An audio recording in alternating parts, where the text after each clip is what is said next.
আসসালামু আলাইকুম। এগুলো হলো লেয়ারের বাচ্চা। আজকে বয়স ৪২ দিন।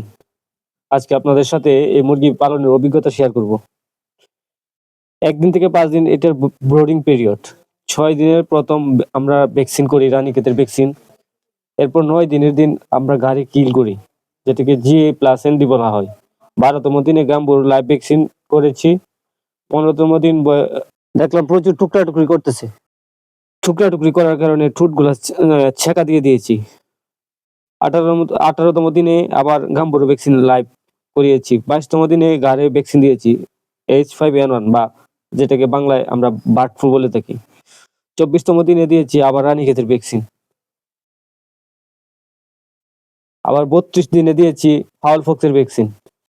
৪০ দিনের দিনে আবার আমরা করিয়েছি কৃমির ডোজ। ভ্যাকসিন ছাড়াও কয়েকটা রোগের সম্মুখীন হয়েছি। এসব বাচ্চা মুরগি কমন একটা রোগ হলো নেক্রোটিক এন্টারাইটিস।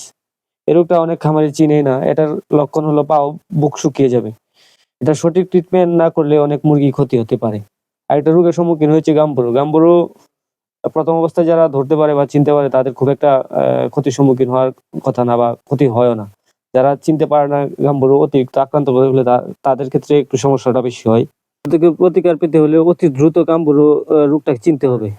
আরেকটা বিষয় হচ্ছে আমরা যেহেতু সকল ধরনের ভ্যাকসিন করে থাকি, এই কারণে মুরগির অনেক সময় ইমিউনিটি ভালো থাকে, রোগ প্রতিরোধ ক্ষমতা বাড়ায়। এজন্য অনেক রোগ আসলেও আক্রান্ত বা খুব একটা ক্ষতি করতে পারে না। আলহামদুলিল্লাহ এ পর্যন্ত আমার মুরগিগুলা মোটামুটি সুস্থ। তবে একটা বিষয় খেয়াল করলাম, এখানে অনেকগুলা মুরগের সংখ্যা বেশি। আর ২-১টা কালার বার্ডও দিয়ে দিছে যেহেতু সাদা বার্ডের মধ্যে।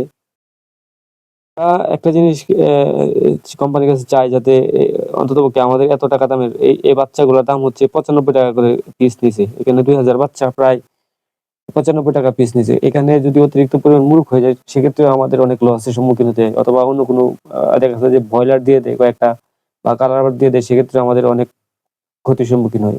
একেকটা বাচ্চা ৳৯৫ করে হলে দেখা গেছে আমরা খাবার হিসেবে প্রথম অবস্থায় দেই আপনার হচ্ছে ব্রয়লার স্টার্টার ২ থেকে ৫ দিন। এরপরে দিয়ে দেই ডিরেক্ট লেয়ারের খাবার। প্রথম ১০ সপ্তাহ পর্যন্ত চলে লেয়ার স্টার্টার।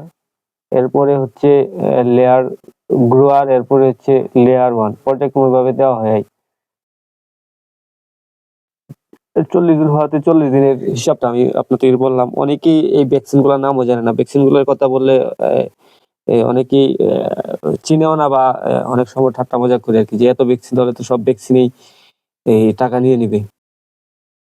আমরা প্রথমত মুরগির ক্ষেত্রে প্রায়োরিটি দেই ভ্যাকসিনকে। কারণ একটা মুরগির শরীরে যদি অ্যান্টিবডি তৈরি না হয় সেক্ষেত্রে মুরগি যেকোনো সময় অসুস্থ হতে পারে। আর আমাদের একেকটা মুরগির ডিম পাড়ার আসার আগ পর্যন্ত উৎপাদন খরচ পড়ে গিয়ে প্রায় ৳৮০০ থেকে ৳৯০০। সেক্ষেত্রে যদি আমরা প্রপার ভ্যাকসিন না করি আমাদের মুরগি অনেক